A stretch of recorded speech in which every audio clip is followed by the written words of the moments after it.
O navio Medlin, que levava ajuda humanitária com destino à faixa de Gaza, foi interceptado por forças israelenses. A embarcação faz parte de uma missão da Flotilha da Liberdade, uma coalizão internacional que desafia o bloqueio a Gaza imposto por Israel desde 2007. Essa missão foi abordada em águas internacionais.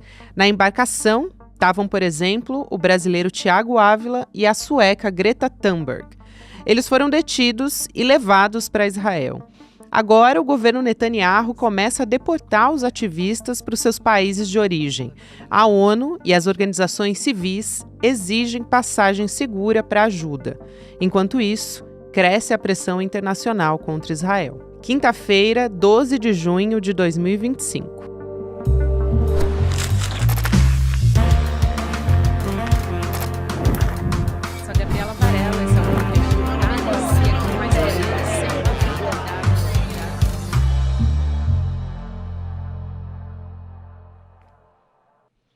Olá, seja muito bem-vindo, seja muito bem-vinda. Eu sou a Gabriela Varela, esse é o Videocast em Detalhes. Aqui sempre com um convidado, uma convidada, você já sabe.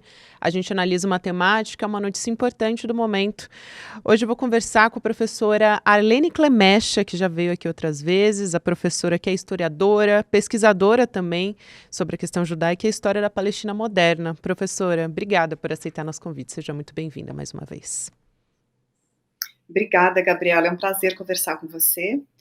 Prazer te receber, professora. Eu acho que a gente pode começar pela denúncia com o que está acontecendo na flotilha, né? A Flotilha pela Liberdade está acusando Israel, principalmente, acho que o ponto principal é de violar o direito internacional quando intercepta, a gente usa essa palavra, mas pode ser um sequestro, né, do Medlin em águas internacionais. Então, do ponto de vista dos direitos humanos, também do direito internacional, como é que o que aconteceu com o Medlin, ele se caracteriza como um sequestro ilegal dessas pessoas que estavam também na embarcação? Justamente esse é o fato, eles estavam em águas internacionais. O direito internacional, nas suas vários momentos, ele concede, garante, na verdade, né, a segurança. O barco navegava com bandeira do Reino Unido, é como se estivessem em solo do Reino Unido, né? Não que o Reino Unido tenha feito valer esse dispositivo, né? Não saíram assim exatamente à defesa dos jovens, mas queria chamar a atenção principalmente para o fato de que, sim, Israel violou a lei internacional ao abduzir, né, capturar esse barco em águas internacionais, mas eu queria chamar atenção para aquilo que o barco queria chamar atenção, a flotilha, que é o fato de que o próprio cerco à faixa de Gaza é ilegal. Então, a faixa de Gaza, ela tem também o seu espaço marítimo, né, as águas do espaço marítimo que são ali, que deveriam ser parte da autonomia de Gaza. Acontece que a faixa de Gaza não tem autonomia, a Palestina não tem autonomia, e essas águas também, nelas, sequer os pescadores palestinos podem navegar para pescar, quer dizer, eles não conseguem nem, o palestino hoje, na faixa de Gaza, não consegue nem pescar, não consegue nem ter peixe para sobreviver. Então, a flotilha, ela tinha esse objetivo de trazer atenção, chamar atenção para isso, né?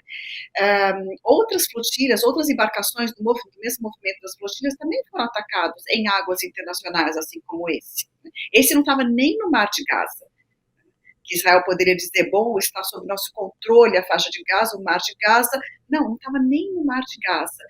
E outras embarcações da flotilha do passado foram atacadas em 2010 o Mavi Marmara, brutalmente atacado, né? Foram mortos 10 ativistas a bordo do Mavi Marmara. E agora, essa mesma iniciativa, né, desse ano, agora de 2025, também foi atacado, não estava navegando ainda e aí atrasou a missão. Mas então é uma violação flagrante da lei internacional. E, se me permite adiantar um assunto, Gabriela, as moças e os rapazes em Israel, né, sob prisão, né, capturados, sequestrados pelo governo e exército israelenses, eles foram solicitados a assinar um documento para poderem sair, para serem extraditados. Esse documento dizia que eles haviam ingressado ilegalmente em Israel. Veja só, ao assinar esse documento, eles estariam, né, segundo o texto desse documento, livrando Israel de culpa ou da responsabilidade, ou de ter violado a lei internacional na captura desse barco, porque esse documento diz, atesta, né, se eles assinassem que eles tinham entrado ilegalmente em Israel, em território, sob jurisprudência israelense. E é mentira, né, é um documento mentiroso. Mas por quê? Porque justamente sabe que essa captura, esse sequestro foi ilegal. É muito importante a gente entender que o furo desse bloqueio, né, essa tentativa, na verdade, que é mais simbólica do que qualquer outra coisa, né, porque são ativistas, são pessoas, um número muito pequeno para o que está acontecendo em comparação, né, à resposta que Israel está dando em relação à violação de direitos humanos que a gente está vendo aqui.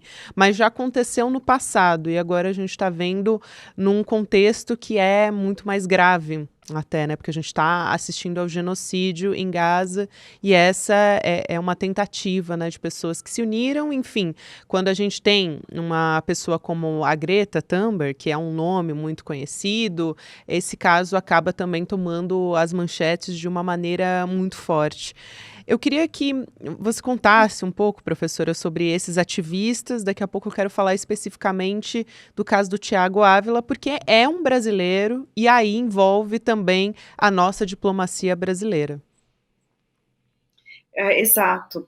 E o interessante, né, Gabriela, é pensar que se a flotilha, né, que naquela época navegava o barco, o Mavi Marmara, em 2010, foi atacado em 2010 de maneira tão violenta, em 2010 a gente não falava em genocídio, não tinha de fato esse genocídio da forma como está acontecendo agora, havia políticas, mas é isso que eu quero dizer, isso mostra a falácia do argumento de que tudo começou como consequência ao ataque do Hamas de 7 de outubro, na verdade tudo começou muito antes do 7 de outubro, e esse caso evidencia isso muito bem. Uma flotilha que tentava romper o cerco ilegal à faixa de Gaza foi brutalmente atacada em 2010. E também tinha uma brasileira a bordo, que era a Yara Lee, amiga Yara Lee. Eu me lembro que naquele dia, às 6 da manhã, ela me ligou, ela pedindo que eu entrasse, né, avisasse o serviço consular brasileiro em Israel, Palestina, dizendo, olha, tem uma brasileira, por favor, ela precisa de proteção. Eles capturaram as câmeras, né, tudo que era dela. Na verdade, ela conseguiu ocultar um filme que ela tinha feito, né, ela é cineasta, e conseguiu fazer um filme, né, a partir do Mavi Marmara, depois montar um filme.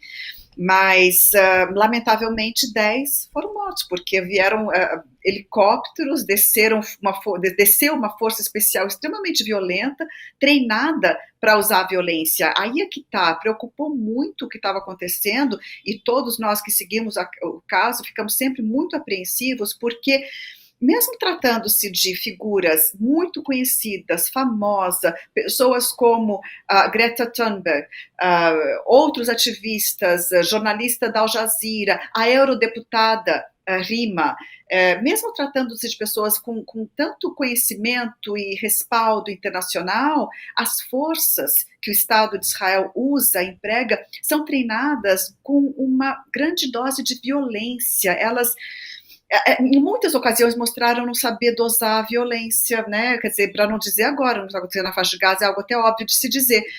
Mas isso sempre preocupou muito, porque como que eles descem num navio em 2010, no Mavi Marmara, atirando e matando 10 pessoas desarmadas? Agora é a mesma coisa que poderia ter acontecido. Agora, o barco, dessa vez, a tripulação, ele estava muito bem treinada também para lidar com a situação de uma captura, de violência, e foram todos, né, para suas posições ali dentro do barco, mãos para cima, né, mostrando zero resistência, zero movimentação, né, porque qualquer movimentação podia levar um soldado daqueles a atirar, porque é isso, é uma reação absolutamente impensada, mas partindo de uma estrutura de muita violência, de muita arma, de muita violência, de muita munição. É assim que esse exército atua.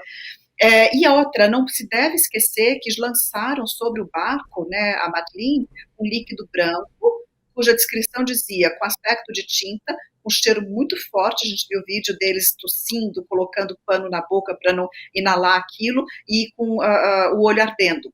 Não sabemos que produto químico era aquele. Por que lançaram isso? Mas já não foi uma atitude, digamos assim, razoável, diante de um barco de ativistas desarmados levando ajuda humanitária simbólica, mas como maneira de furar um bloqueio, né? Dizer, olha, o povo vai furar esse bloqueio que dura, enquanto bloqueio, 17, 18 anos, mas enquanto política de limpeza étnica, é uma política de longo prazo, que vem sendo aplicada em toda a Palestina histórica, hoje na Cisjordânia, na faixa de Gaza. Então, quanto aos membros outros da tripulação, tem todos esses, né, uma variedade de nacionalidades, de pessoas, de figuras. Não é de espantar que Greta Thunberg tenha sido tão rapidamente mandada fora, liberada, entre aspas, porque ela atrai muita mídia, e Israel não quer essa mídia toda. Tentaram desqualificar a embarcação, dizendo que era o barco dos selfies. E a tripulação estava o tempo todo dizendo, olha, a história não somos nós, a história é a faixa de Gaza, a história é o genocídio, e a gente quer chamar atenção para aquilo. Eles não estavam fazendo aquilo para a mídia, eles não precisam desse tipo de exposição, sabe? Agora, eles sabiam muito bem que, por exemplo, a prisão para onde foram levados, e agora chegando ao caso do Thiago Ávila, desculpa, que você mencionou, a prisão Givat, ela é conhecida por tortura e maus tratos de crianças. É muito absurdo pensar que alguém iria se lançar numa situação dessas para fazer selfie, né? E, de fato, o Thiago Ávila se recusou a assinar aquele termo de autopunição, né, de enfim, falacioso, fictício, né, errôneo, e foi levado, assim como outros, para essa prisão, onde as condições assim, sanitárias são péssimas. A notícia que tem é de que os quartos, né, os quartos, as celas, melhor dizendo, são infestadas, colchões infestados. Um brasileiro, não foi nessa prisão, mas em outra prisão, o Walid, ele morreu de disenteria e sarna. Esse foi, digamos assim, essa foi a gota final que levou à morte desse rapaz brasileiro. Pouco tempo atrás, faz coisa de 2 meses, não me lembro a data exata agora, fizemos no Centro de Estudos Palestinos um programa sobre esse caso com representantes de organizações de direitos humanos palestinos e advogada brasileira para analisar o caso, mas o caso é exatamente isso, há uma flagrante violação de direitos humanos nas prisões israelenses. Violência, sarna que se alastra, comida péssima e água insalubre. Então, nessas condições, como protesta, isso tudo, e protesta por terem sido capturados, Thiago Ávila, segundo a notícia que temos, está fazendo greve de fome, greve de água, faz 3 dias. Isso preocupa muitíssimo, muitíssimo. A senhora já adiantou, né, professora, mas acho que vale a pena aqui a gente reforçar as condições que o Thiago se encontra nesse momento, né, o Thiago Ávila, que foi até uma confirmação que a gente teve da nossa repórter aqui do CL, a Heloísa Vilela, porque ela conversou com o pai do Thiago, a informação veio da família dele, veio também da própria flotilha, da comunicação da flotilha, enfim, da assessoria que acompanha esse movimento que o Thiago foi fazer, né, pela flotilha, e agora ele está numa cela escura, sem refrigeração, em greve de fome, porque ele também se recusou a assinar esse documento de deportação que Israel queria obrigar, né, enfim. Então, eu queria entender, do ponto de vista do direito internacional e da nossa diplomacia brasileira, porque o Brasil se pronunciou ali sobre isso, falando sobre os ativistas de maneira geral, né? Dos mais de 10 ativistas que estavam ou ainda estão lá, porque uma parte já foi deportada, mas o Itamaraty dizendo que eles estão bem por hora, mas que o destino é incerto. Então, o que pode ser feito? Isso ainda o Ministério das Relações Exteriores, até o momento que a gente conversa, né, professor, ainda não se pronunciou, não esclareceu que tipo de protocolo que vai ser tomado nesse caso, ser adotado a partir de agora. Mas levando em consideração a violação de direitos humanos, enfim, e os posicionamentos do presidente Lula, né, que têm sido muito contundentes ao falar em genocídio. Agora, parece que as pessoas se chocam menos. A primeira vez que ele falou, né, professora, gerou uma grande comoção, que o presidente Lula estava usando uma palavra, enfim, muito forte. Agora, parece que também a situação estampa tanto as manchetes, inclusive a mídia tradicional, que não tem mais como as pessoas tentarem amenizar. Então, parece que essa declaração não choca mais tanto. Mas, enfim, o que o governo brasileiro pode ou deveria fazer num caso como esse? Veja, Gabriela, a notícia que a gente tem é que o Serviço Consular Brasileiro em Israel está atuando, está acompanhando, está fazendo tudo o que pode. Inclusive, isso até chegou a gerar alguma controvérsia, né? Aquela tendência a dizer, não, o Brasil não estava fazendo o suficiente. Olha, nesse aspecto, tudo indica que o Brasil está fazendo exatamente tudo e com muita ênfase, ou seja, tentando acompanhar, intercedendo junto às autoridades israelenses, estando presente a cada momento, não deixando, né, não é uma questão para se fazer, na verdade, quando você tem um cidadão brasileiro numa situação tão sensível como essa, não é uma questão de fazer, por parte do governo e das relações exteriores, do Itamaraty, do serviço consular local, não vão fazer alarde. Tudo que não precisam é isso. Quem precisa fazer alarde somos nós, cidadãos, né? Para todo mundo saber que tem um brasileiro preso e que isso é inaceitável, isso sem dúvida, né? Agora, é uma situação muito preocupante. O Brasil está sem embaixador em Israel, porque o nosso embaixador foi desrespeitado, foi humilhado, e Brasil não, então, enviou outro para o lugar. Isso não significa que não temos um serviço consular ativo, nós temos, né? Temos todo o resto do corpo diplomático, só não tem mesmo o embaixador.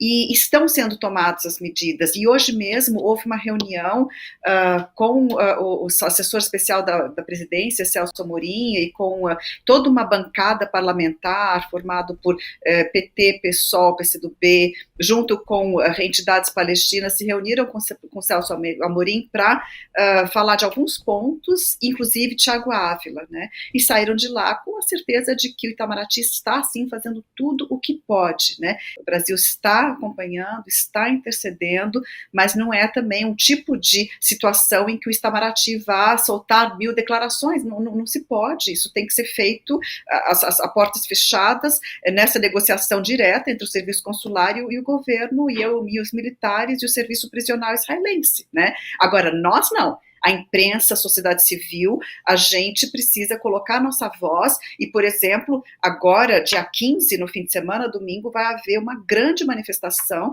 que vai começar às 11 horas na Praça Roosevelt contra o genocídio. E é claro que junto com essa exigência fim ao genocídio, fim ao financiamento do genocídio, né, também liberdade para Thiago Ávila. Isso, espero que até lá ele já tenha sido solto, na verdade. Em todas as vezes que a flotilha se posicionou publicamente sobre isso, falava em levar alimentos, medicamentos para a população na faixa de Gaza, né? E aí eu lembro do contexto em que a ONU dizia, olha, a ajuda humanitária que a gente tem entrando em Gaza, quando entra, é uma gota no oceano, porque a gente precisaria de 500 caminhões por dia para começar a falar de auxílio humanitário, né? A situação lá é muito, muito grave, assim, para atender às necessidades básicas. Então, as agências humanitárias, enfim, e entidades, elas não conseguem operar de maneira eficaz, colocando ali numa balança à medida que os palestinos precisam, né? Exato, essa é a conta, né? Seria necessário 500 caminhões por dia para atender a faixa de Gaza nas suas necessidades básicas, e Israel não deixa nem 7 caminhões entrarem. né? Nesse momento está completamente fechado. E quem está entrando, e esse é um ponto extremamente perverso agora, duas coisas estão acontecendo que são muito perversas. Essa agência humanitária de Gaza, que é uma agência norte-americana, israelo-americana, que está usando a distribuição de ajuda humanitária de alimentos e remédios, está usando isso como a forma de deslocar a população do norte para o sul da faixa de Gaza, aglomerando a população em certos locais e também atirando contra a população nesses momentos de distribuição de comida. Então já foram dezenas, mas dezenas de mortos que morreram tentando buscar alimento para suas famílias, distribuído por uma agência que não tem a menor competência para fazer isso, que não poderia, porque também é contra a lei internacional, utilizar a ajuda humanitária como forma de manipulação populacional numa guerra. Essa distribuição precisaria ser feita pelas agências competentes, que são as agências da ONU, a Cruz Vermelha de ajuda, né, hospitalar, mas as agências de distribuição de alimentos várias, atreladas à ONU ou não, e não por uma agência como essa que é completamente politizada. E as pessoas que estão trabalhando e liderando essa agência, não têm experiência humanitária, não têm experiência de distribuição de ajuda humanitária e estão atendendo a uma agenda política. Essa agenda política segundo se pode perceber, aglomerar a população em 4 pontos, porque tem 4 pontos, todos eles mais ao sul da faixa de Gaza, delimitados ali como pontos de distribuição de alimentos. E aí as populações aglomeradas ao redor desse ponto serão enclausuradas nesses pontos, cercas, né? As pessoas já são obrigadas a entrar numa cerca com arame farpado para receber a comida, né? Essa cerca vai aos poucos tomando o formato de campos de concentração. É para isso que a situação está sendo dirigida, né? É isso que indica o caminho, né, do que está acontecendo. Então, essa politização da ajuda humanitária é absolutamente ilegal, né? Está sendo condenada por todas as agências humanitárias do mundo e pela Organização das Nações Unidas. É escandaloso, na verdade.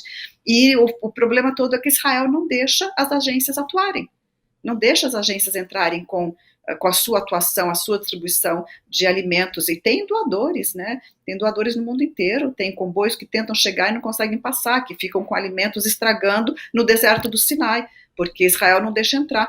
É absolutamente escandaloso.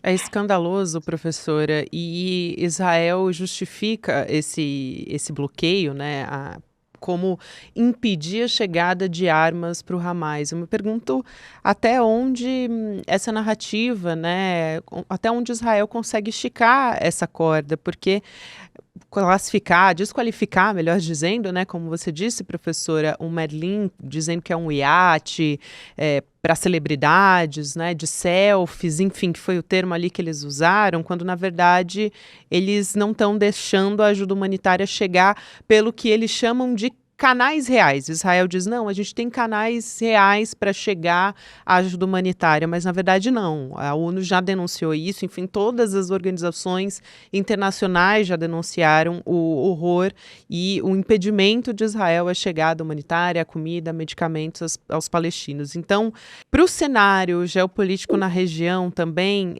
em que medida esse caso emblemático influencia na sua avaliação, professora? Ao mesmo tempo que Israel acusa, então, a ajuda humanitária de ser utilizada pelo Hamas, na verdade, para contrabandear armas, na verdade, quem está distribuindo armas, Kalashnikovs, armas, né, para grupos dentro da faixa de Gaza, é Israel. Israel hoje Netanyahu assumiu publicamente, tem uma fala gravada dele assumindo publicamente que Israel está distribuindo armas para grupos afiliados ao ISIS e grupos extremamente radicais que são contra o Hamas. Para quê? Para ajudar a combater o Hamas, né? Para ser uma ajuda interna. Primeiro, é uma confissão de que Israel não está conseguindo derrotar o Hamas, né? Ou seja, com todos os martos não resgataram os reféns e não derrotaram os Hamas. Então, será que o objetivo era mesmo derrotar o Hamas? E resgatar refém? Bom, refém a gente sabe que já não era objetivo, porque isso também já foi assumido, né, pelo governo israelense.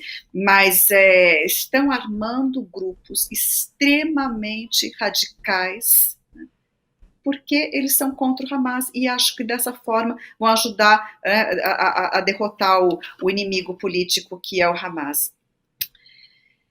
Agora, as consequências que a flotilha tem, elas só vão ser sentidas na medida em que outras iniciativas continuarem o movimento. Eu penso, Gabriela, que a partir do final de maio, a partir de um evento que aconteceu no final de maio, que foi a morte dos 9 dos 10 filhos da médica Alaa Najjar, ela foi trabalhar no hospital e no hospital recebeu notícia de que a casa tinha sido bombardeada e 9 dos seus 10 filhos mortos. Você imagina que pavoroso uma pessoa sair para trabalhar e receber essa notícia, e o médico, o marido foi hospitalizado e também morreu uma semana depois, e o 10º filho estava gravemente ferido. Então você imagina o que é isso na vida de uma pessoa. Agora, isso não foi diferente do que vinha acontecendo assim o ano inteiro, o ano e 9 meses inteiros, mas por algum motivo isso parece que foi uma gota d'água que fez a balança pender e que fez a opinião pública mundial, que não tinha acordado, acordar, e que fez os canais de imprensa, mídia majoritários começarem a dar as manchetes que há tanto tempo deveriam ter dado, mesmo que em termos, mas fazer, né, furar essa bolha do silêncio de alguma forma. Então, a flotilha vem no momento em que existe um contexto de avanço, né? Existe um contexto em que Espanha está chamando a União Europeia para aplicar sanções comerciais contra Israel e ela mesma já aplicou algumas. Reino Unido parou a negociação por um tratado de livre comércio com Israel. Parou as negociações, suspendeu, não significa que tenha aplicado sanções, mas já é alguma coisa. A Turquia, meses atrás, aplicou sanções comerciais.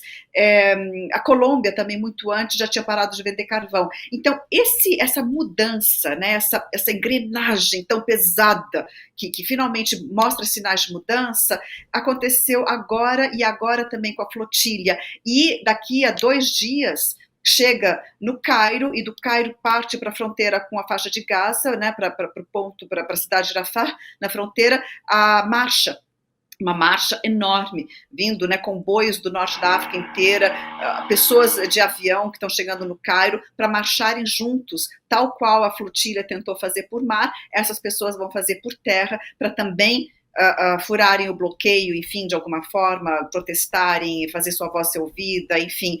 Então, a flotilha, a resposta para a sua pergunta é sim, ela pode ter uma importância, não só por ela, mas porque ela chega num momento em que essa engrenagem muito pesada da opinião pública e dos poderes mundiais parece estar se comovendo um pouco. É muito tarde, é muito pouco ainda, mas está né, essa placa tectônica mundial parece que está se mexendo um pouco.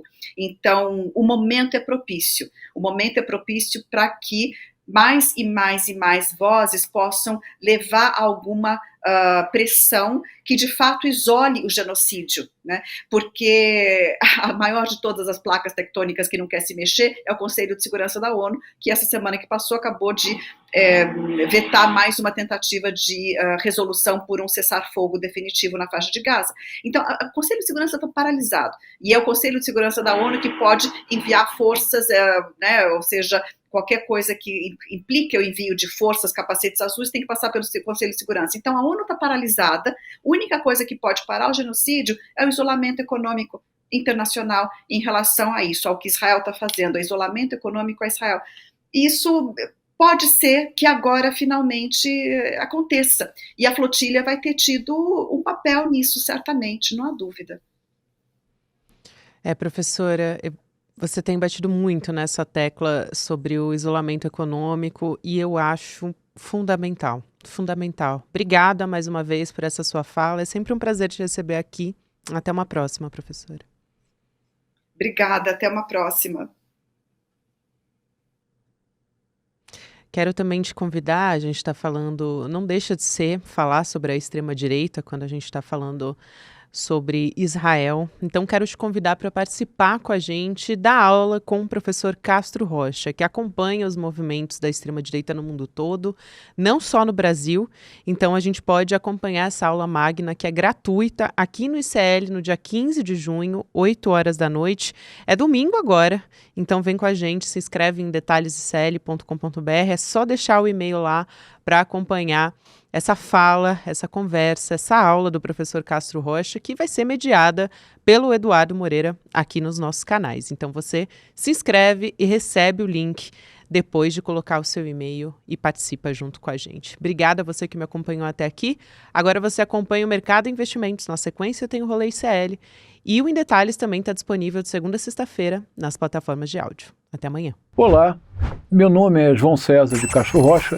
Eu acabei de gravar uma aula aqui no ICL, tentando mostrar que existe um plano em todo o mundo e também no Brasil que a extrema-direita utiliza para conquistar corações e mentes, vencer eleições e transformar democracias em estados autocráticos.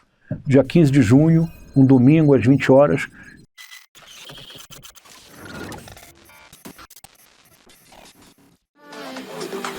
Don't waste my time. Na loja Sou ICL você encontra camisetas, canecas, mochilas e bonés que carregam ideias.